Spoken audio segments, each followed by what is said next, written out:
Hello, boys and girls. It's Mr. McMahon, and today I'd like to read Jubal's Wish. And the story is by Audrey Wood, and the pictures are by Don Wood. Here's our title page, Jubal's Wish.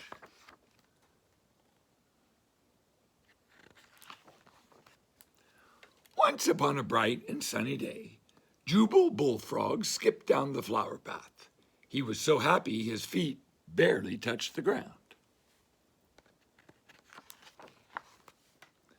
Before long he came to the cottage of Gertie Toad and her 7 toadlets. Wickety whack! Gertie was outside beating a dirty old rug with her broom. "A happy sunny day to you, dear friend," Jubal exclaimed. "What's so happy about it?" Gertie snapped. "The toadlets are into everything, and my house is a mess. For all I care, it could be raining. But I've made a picnic basket to share," Jubal said, holding up his basket. "Picnic? I don't have time for that," Gertie grumped. "Work, work, work. That's all I ever do." Gertie Toad heaved the rug over her shoulder and stomped into her cottage. Jubal looked up. The sky was blue and the birds were singing in the trees. A splendid feeling of wonder moved up from his toes to the tip of his nose. Grasping his basket, Jubal skipped on, whistling a happy tune. Down by the river, Jubal found Captain Dalbert Lizard lounging in the shade of his sailboat, the Molly Bee. The lizard opened one eye and sighed. "A happy sunny day to you, dear friend," called Jubal. "My happy days are over," he said. "Once I was a great captain bound for adventure with a fine crew, but now no one wants to sail in an old boat with an old captain." "I know just what you need," Jubal said, holding up his basket. "A picnic always makes everything better." "Sorry, Jubal," Captain Dalbert said as he slowly climbed the ladder to his cabin. "I'm not in the mood." For a moment, Jubal thought, maybe I should be unhappy too. But the fresh grass and sweet flowers smelled so good. Jubal plopped down beneath a daisy and took a deep breath. He leaned back, closed his eyes, and said, "I wish there was something I could do to make my friends as happy as I am on this glorious day." A butterfly came dancing over his head and landed on the daisy. Then something wondrous happened. A great hand reached down and scooped Jubal high up into the air. "Do you need a wish?" a wizard asked the startled bullfrog. Reaching into his pocket, the wizard brought out a small twinkling star. "It's a wish," he said, "and it's yours if you want it." "A wish!" Jubal exclaimed. "Do they really come true?" "Dreams and wishes, wishes and dreams," the wizard said with a wink. "Sometimes they work and sometimes they don't. You never know how they'll turn out in the end." The bullfrog took the twinkling star and held it next to his heart. "I wish Gertie Toad's housework was done, and her toadlets were well behaved, and Captain Dalbert had his adventures back. That's my wish." Jubal opened his eyes. He was back beneath the daisy. The wizard was gone and the twinkling wish had disappeared. Racing over to the Molly Bee, he hurried up the ladder. "Captain, Captain," he called, knocking on the cabin door. "Are you happy now?" The door slowly opened. Captain Dalbert squinted out at the bullfrog. "Oh, Jubal," he groaned. "I bumped my head, stubbed my toe, and burned my biscuits.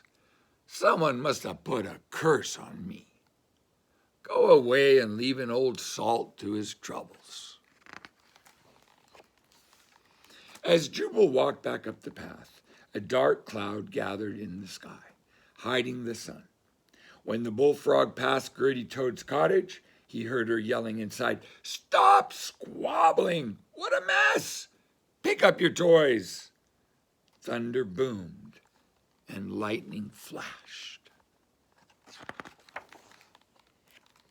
Before long, Jubal came to a large toadstool. He climbed up and sat down to think. My wish didn't work. That wizard tricked me. Captain Dalbert and Gertie are more miserable than ever. And what has happened to my happy sunny day? A tear trickled down his cheek just as the first drop of rain plopped onto his nose. Jubal sobbed, and the rain poured down. The rain made deep puddles. The puddles ran together and formed a stream, and the stream grew wider and soon became a rushing river. Jubal didn't notice what was happening until icy water washed over his toes. "Oh dear," he cried, "it's a flood. I'll be swept away." Great waves rolled toward the bullfrog. "Help! Somebody save me," he shouted. "I'm stranded." A faint voice called in the distance, "Jubal, where are you?" "I'm over here," he yelled, trying to see through the blinding rain. A struggling sailboat bobbed into view. "Hang on, Jubal," an anxious voice called.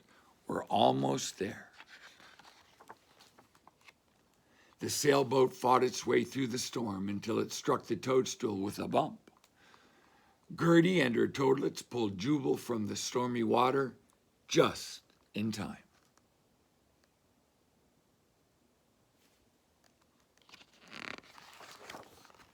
"Welcome aboard, matey," Captain Dilbert shouted as he slapped his friend on the back. "What a day, eh? I haven't seen this much action since the typhoon of '49. Good work, Toadlets. You're a fine crew." "Aye, aye, Captain," the Toadlets agreed. "Oh, Jubal, I'm so glad you're safe," Gertie Toad said, hugging him. "It's a miracle. Our cottage floated away, and Captain Dilbert rescued us all." "Gracious," Jubal exclaimed. "What will you do now?" "I know what to do," the captain said. "We'll go on a grand adventure.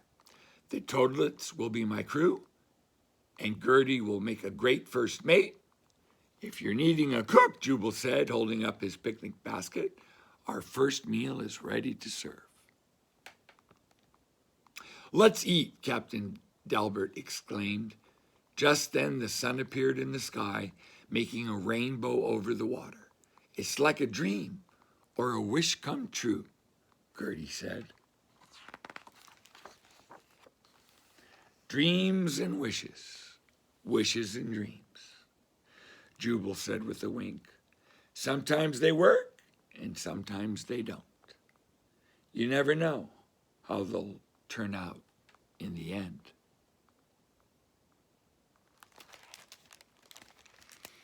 Thank you very much for listening. Have a good day. Bye.